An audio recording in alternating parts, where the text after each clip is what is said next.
అడవిలో చాలా రోజులుగా భయంకరమైన వర్షం పడుతుంది. ఈ విషయం గురించి చర్చించడానికి పిచ్చుకల రాణి అయిన హేమ పిచ్చుక పిచ్చుకలన్నింటినీ పిలిచి మీటింగ్ పెట్టింది. అడవిలో 1 నెల నుండి రోజు వర్షాలు పడుతూనే ఉన్నాయి. నాకు తెలిసి ఇప్పుడప్పుడే ఈ వర్షాలు ఆగవనుకుంటా.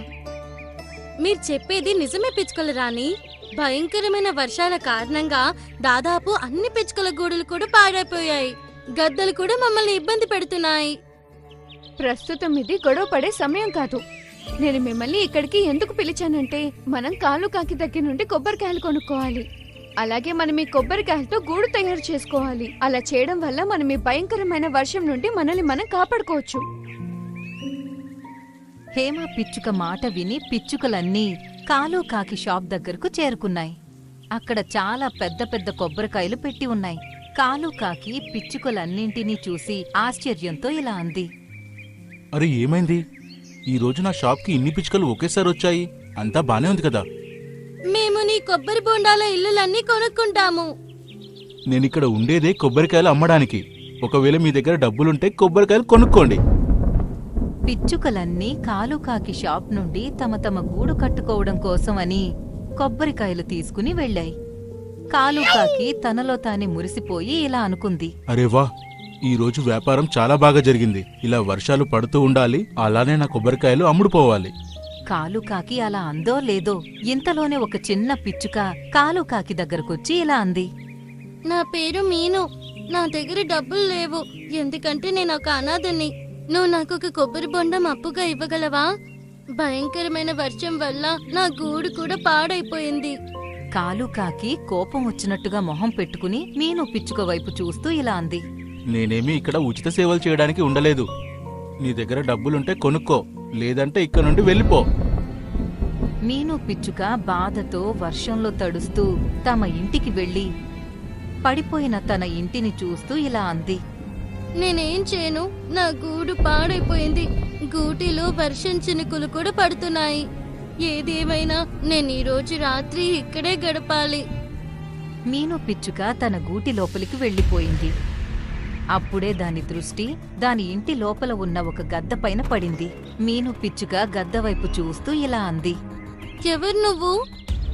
నా పేరు బ్రౌనీ. ఈ రోజు నుండి నేను ఇక్కడే ఉంటాను. నువ్వేం మాట్లాడుతున్నావు? ఇది నా ఇల్లు. హహహహహ. ఈ బ్రౌనీ ఏ ఇంట్లో అడుగు పెడుతుందో ఆ ఇల్లు ఇంకా తనదైపోతుంది. నేను నీ మీద దాడి చేయకముందే, లేదా నేను నిన్ను చంపకముందే ఇక్కడి నుండి వెళ్ళిపో. బ్రౌనీ గద్ద బెదిరింపు విని మీను పిచ్చుక భయపడిపోయింది. కామ్గా తన ఇంటి నుండి బయటకు వచ్చేసింది. రాత్రి అంతా మీను పిచ్చుక వర్షంలో తడుస్తూ వణుకుతూ ఉంది. మరుసటి రోజు ఉదయం మీను పిచ్చుక పిచ్చుకల రాణి అయిన హేమ పిచ్చుక దగ్గరకు వెళ్లి ఇలా అంది. పిచ్చుకల రాణి, నాకు సహాయం చేయండి. నీకే సహాయం కావాలి? ముందే నా గూడు పాడైపోయింది. పైగా బ్రౌనీ అనే ఒక గద్ద నా గూడు పైన అధికారం చూపిస్తుంది. మీరు పిచ్చుకల రాణి కదా, తనని నా ఇంటి నుండి బయటికి పంపించండి. తన వల్ల నేను రాత్రంతా వర్షంలో తడుస్తూనే ఉన్నా. బ్రౌనీ గద్ద పేరు విన్న వెంటనే ఉన్నట్టుండి హేమ పిచ్చుక మొహంలో భయం కనపడ్డం మొదలైంది. తను భయంతో మీను పిచ్చుక వైపు చూసి ఇలా అంది. ఇలా చూడు మీను, వేరే ఎవరైనా అయితే నేను పిచ్చుకలన్నిటినీ తీసుకెళ్లి తనకు అర్థమయ్యేలా చెప్పేదాన్ని. కానీ బహుశా నీకు బ్రౌనీ గద్ద గురించి తెలియదనుకుంటా. తను చాలా ప్రమాదకరమైనది. ఒకవేళ నేను నీ ఇల్లు ఖాళీ చేయమని తనని ఒత్తిడి చేస్తే తను మిగతా పిచ్చుకలన్నిటికీ కూడా హాని కలిగిస్తుంది. అయితే నేను ఎక్కడనే ఉండను. ఇలా చూడు మీను, గత 1 నెల రోజులుగా ఇలా అడవిలో వర్షం పడుతూనే ఉంది. పిచ్చుకలన్నీ చాలా కంగారు పడుతున్నాయి. నువ్వు త్వరగా నీకోసం ఏదొకటి బందోబస్తు చేసుకో. అప్పటి వరకు నేను మీ ఇంట్లో ఉండొచ్చా? మీను పిచ్చుక మాట విని హేమ పిచ్చుక కోపంతో ఇలా అంది. నేనేం నీ బాధ్యతలు తీసుకోలేదు మీను పిచ్చుక. నువ్వు చిన్న పిల్లవి కాదు. అలా అంటూ హేమ పిచ్చుక అక్కడి నుండి వెళ్లిపోయింది. మీను పిచ్చుక కళ్లల్లో నీళ్లు నింపుకుని కామ్గా అక్కడి నుండి వెళ్లిపోయింది. మీను పిచ్చుక ఒక చెట్టు మీద కూర్చుని ఏడుస్తూ తన తల్లిని తలుచుకుంటూ ఇలా అంది.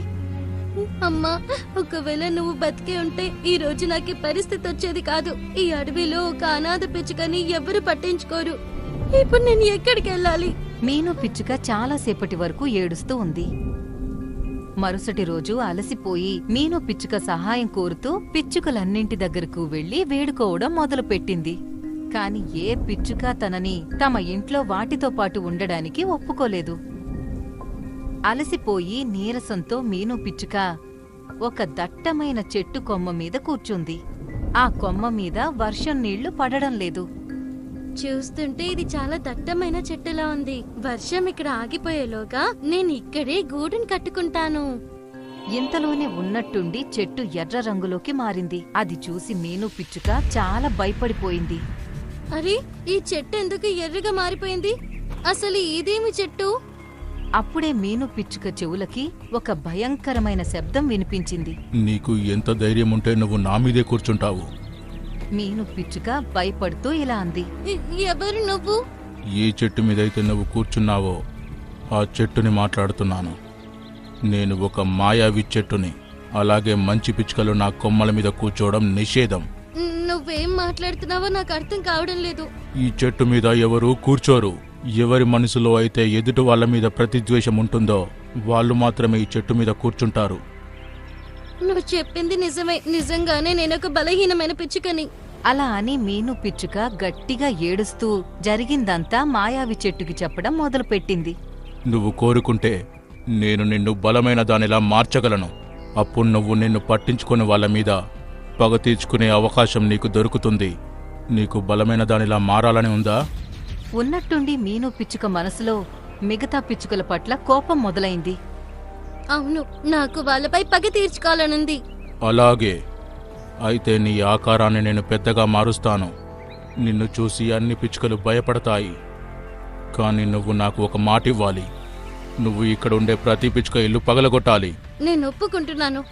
మీను పిచ్చుక అలా అన్నదో లేదో ఉన్నట్టుండి మీను పిచ్చుక ఆకారం చాలా పెద్దగా మారిపోయింది. తనకి ఏదో అద్భుతమైన శక్తి ఉన్నట్లు అనిపించడం మొదలైంది. తను కోపంతో నేరుగా తన ఇంటికి వెళ్ళింది. తన ఇంటి బయట బ్రౌనీ గద్ద ప్రశాంతంగా కూర్చుని వర్షాన్ని ఎంజాయ్ చేస్తుంది. అంత పెద్ద పిచ్చుకను చూసి బ్రౌనీ గద్ద భయపడుతూ ఇలా అంది. ఎవరు నువ్వు? ఇంత పెద్ద ఆకారం కలిగిన పిచ్చుకని నేనెప్పుడు చూడలేదు. ఏ పిచ్చుకనైతే నువ్వు భయపెట్టి పంపించేశావో నేనే ఆ పిచ్చుకని. అలా అని మీను పిచ్చుక తన ముక్కుతో బ్రౌనీ గద్ద పైన దాడి చేయడం మొదలుపెట్టింది. బ్రౌనీ గద్ద గాయపడి గట్టిగా కేక పెడుతూ కింద పడిపోయింది.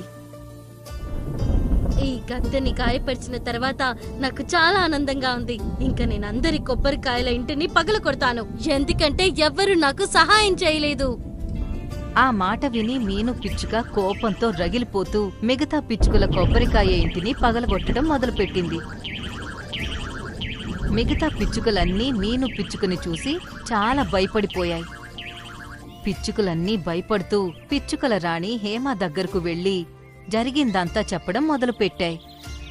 తప్పంతా నాదే. మీను పిచ్చుక నా దగ్గరికి సహాయం కోసం వచ్చినప్పుడు నా మూడ్ నిజంగా అస్సలు బాలేదు. పాపం నేను తనని ఇక్కడి నుండి పంపించేశాను. మీను పిచ్చుక తప్పకుండా ఆ దట్టమైన చెట్టు మీద కూర్చునుంటుంది. అది చాలా చెడ్డ చెట్టు. ఆ చెట్టు ఎవరి మనసులో అయినా కోపం ఇంకా ద్వేషం నింపగలదు.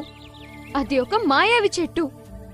తప్పు మీ ఒక్కరిదే కాదు, మా అందరిది కూడా ఉంది. పాపం మీను పిచ్చుక మా అందరి దగ్గరికి సహాయం కోసం వచ్చింది. కానీ మాలో ఒక్కరు కూడా తనకి సహాయం చేయలేదు. ఆ మాయావి చెట్టు మీను పిచ్చుక మనసులో మన అందరి పట్ల విషం నింపి ఉంటుంది. ఇప్పుడు మనం తన మనసులో ప్రేమ కలిగేలా చేయాలి. అలా చేస్తే అంతా మామూలైపోతుంది. అలా అని హేమ పిచ్చుక ఎగురుకుంటూ మీను పిచ్చుకను వెతకడం మొదలుపెట్టింది. అప్పుడే తన దృష్టి మీను పిచ్చుక పైన పడింది. తను కోపంతో రగిలిపోతుంది. హేమ పిచ్చుక తన దగ్గరకు వెళ్లి ఇలా అంది. ఇదంతా ఇంకా ఆపేసే మీను పిచ్చుక. నువ్వు నా దగ్గరికి వచ్చి మంచి పని చేశావు. కేవలం నీ ఇల్లు మాత్రమే మిగిలింది. నాకు తెలుసు మేము నీతో చాలా దారుణంగా ప్రవర్తించామని. మేము చేసిన తప్పు మేమందరం తెలుసుకున్నాము. కావాలంటే నువ్వు మా ప్రాణాలు తీసుకో, కానీ నీ మనసులో మాత్రం ద్వేషం పెంచుకోకు. మమ్మల్ని క్షమించు. లేదు, నేను మిమ్మల్ని క్షమించను. మీను, నాకు మీ అమ్మ బాగా తెలుసు. తను చాలా మంచిది. ఈ రోజు మీ అమ్మ ప్రాణాలతో ఉంటే, ఒకవేళ తను నిన్ను ఈ పరిస్థితిలో చూస్తే తనకి ఎలా ఉండేదో ఆలోచించు. తన అమ్మ గుర్తుకు రాగానే మీను పిచ్చుక ఎమోషనల్ అయ్యి ఏడవడం మొదలుపెట్టింది. కాసేపటికి మీను పిచ్చుక ఆకారం ముందున్న ఆకారంలోకి మారిపోయింది. నన్ను క్షమించండి పిచ్చుకల రాణి. నా పగతో నా కళ్ళు మూసుకుపోయాయి. నేను నా వాళ్ళని బాధ పెట్టాను. ఏం పర్వాలేదు, ప్రతి ఒక్కరూ తప్పు చేస్తారు. సరే, ఇంకా నాతో రా. ఇంకెప్పుడు ఆ మాయవి చెట్టు పైన కూర్చోకు. పిచ్చుకల రాణి మీను పిచ్చుకని తనతో పాటు తీసుకువెళ్ళి ఇక అప్పట్నుంచి తన సొంత కూతురులాగా పెంచుకుంటుంది. ఆ రోజు నుండి మీను పిచ్చుక రాణి పిచ్చుక దగ్గరే ఉంటుంది.